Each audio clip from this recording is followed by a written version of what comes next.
Opportunity. Opportunities. The opportunistic seizes, creates, puts themselves in a place to receive an opportunity. These may be of many different qualities and materials, such as financially, emotionally, lovingly, materialistic, food. If you are aware that opportunities exist and do things such as a different route, which could create more opportunities, a different path, a stagnation in time where you drag your feet and opportunities create themselves, you are winning. You don't know what these will be, but if you are open and they do arrive, you shall gain opportunities.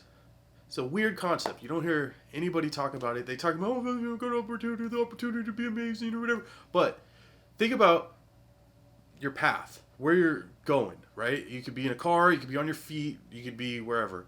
If you take a path with more people, you have now increased an opportunity because one of those more people could essentially do something to help improve your life, or you can improve their life. You could be the opportunity being presented to them. And a lot of times opportunities are like handshakes, right? You get something, they get something, and everybody's stoked. What you want to stay away from is the dude who only wants opportunities and take and not give anything in return. And those people do exist, and those people can be nice guys, so watch out. But that's the least of the problems. Do things that create more opportunities, right? Go into a highly congested area when walking, talking, philandering at a party, in the mall, shopping or grocery, and compliment and smile and be amazing, and good energy kind of attracts to that. Also, do not waste opportunities. If something arises, seize the moment. Do not, oh, I shoulda, woulda, coulda. Things will come up and you must jump upon them. Like, I think jumping is a weird word to use, but you must accomplish, right? Because opportunities will come and you might not react accordingly and miss those opportunities. And lost opportunities are the downfall to humanity. Seize your opportunities, create things that present more opportunities, and then get the opportunities. Booyah. Went to the movies. We saw the new movie, Bodies, Bodies, Bodies. It was pretty good. It's kind of like a Gen Y horror, whodunit, murder mystery. There's a hurricane, and these kids are having a party at a mansion, and somebody ends up dead. I don't know. I kind of liked it. I'd check it out if I were you. It's in theaters right now, starring Pete Davidson and a bunch of other people I really haven't heard of, and a female director who I forgot her name. But when it was done, I was like, she knows what's up. So look into it. It's easy to find. She's amazing.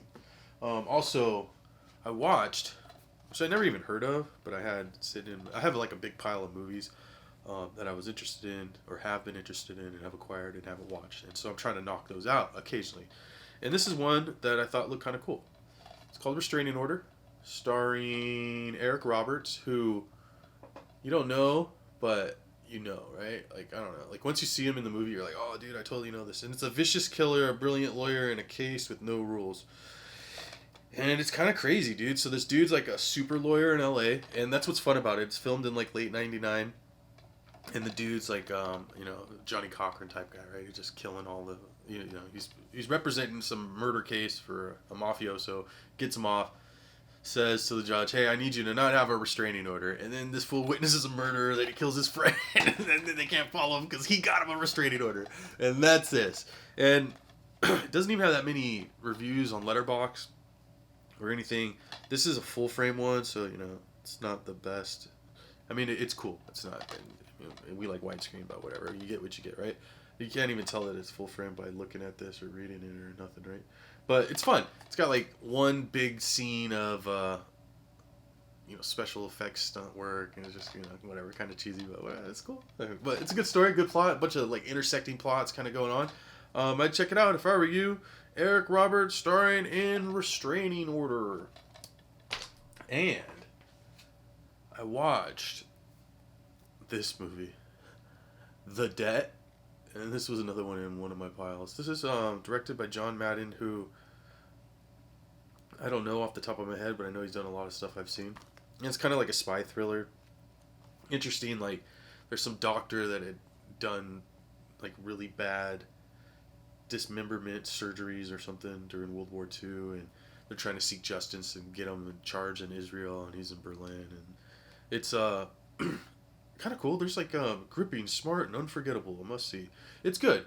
I check it out. It's kind of fun. It's not like something that's gonna change your life, but it's a good little story. It's interesting. It's got a couple spots where, well, the most gnarliest. So like the dude was like the fucking death surgeon of fucking some fucking city in Germany, but now he's a fucking gynecologist. So she goes in as a patient, and he's like examining her vagina, and then stabs him and fucking wraps his neck.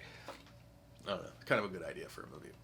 And then I had to peep out, just because I always peep out, Insane Clown Posse, Big Money Rustlas, and I saw their other one. I think it was Big Money Hustlers, and the good, the bad, and the outrageous. It's just a funny mockumentary of like a western, and it's actually pretty fucking good, dude. It's just funny. These guys are so hilarious to me. It's got Twisted, Jason Mewes, which is Jay and Silent, not Jay and Silent Bob, but well, yeah, he's Jay. He's Jay from Silent Bob. Mark Jury, who I don't know who he is, but he plays a guy named Dirty Sanchez, and it's just fun. I mean, I don't know.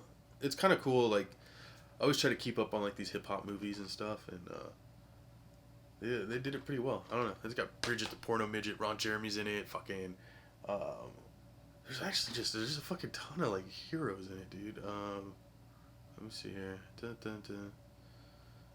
No, I can't even say it. It's just weird though. Oh, fucking Tom Sizemore's in it. Fucking, it's just fucking bizarre, dude. It's awesome, but it's just bizarre. It's fun. So, especially if you like Insane Clown Posse, you gotta fucking check it out. But even if you don't, it's kind of a cool watch. Like, I don't know, whatever. It is what it is. It's funny. It's dudes dressed up like clowns that can rap. And then I finished reading this week The Mind Garden by Paolo Soleri the second, I think. And this is fucking awesome, dude. I don't know what the fuck. I found this at the thrift store, and I was like, oh, I'm going to read it. And it's a conversation with this really cool architect who created, like, this self-proclaimed... Like, he created, like, something in the hills outside Phoenix that is like a biodome that's fully self-sustaining with its own, like, inner transportation and growing and jobs and ways to kind of, like, function. But it's on some, like, Buddhist monk, like live.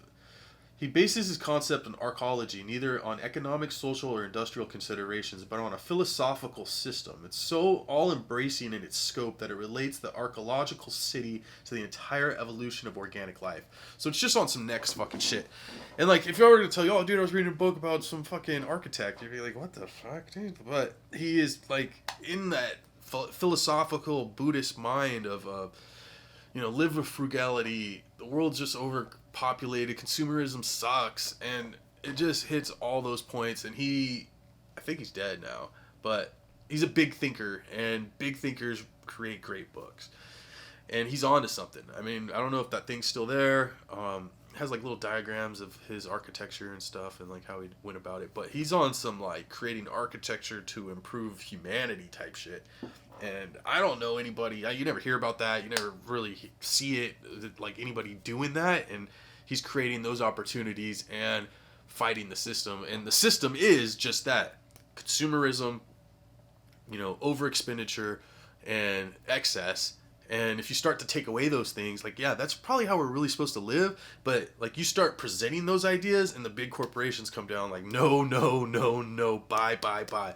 So, it's a big fight for us. You know it's right. I know it's right. It's kind of cool to see it put into words. I'd check it out. The Mind Garden, Conversations with Paolo Soleri. It's a fantastic book. That being said, try your hardest. Do your best. Read more books. Stay humble. Stay gracious. Be amazing. Podcast Jebuth.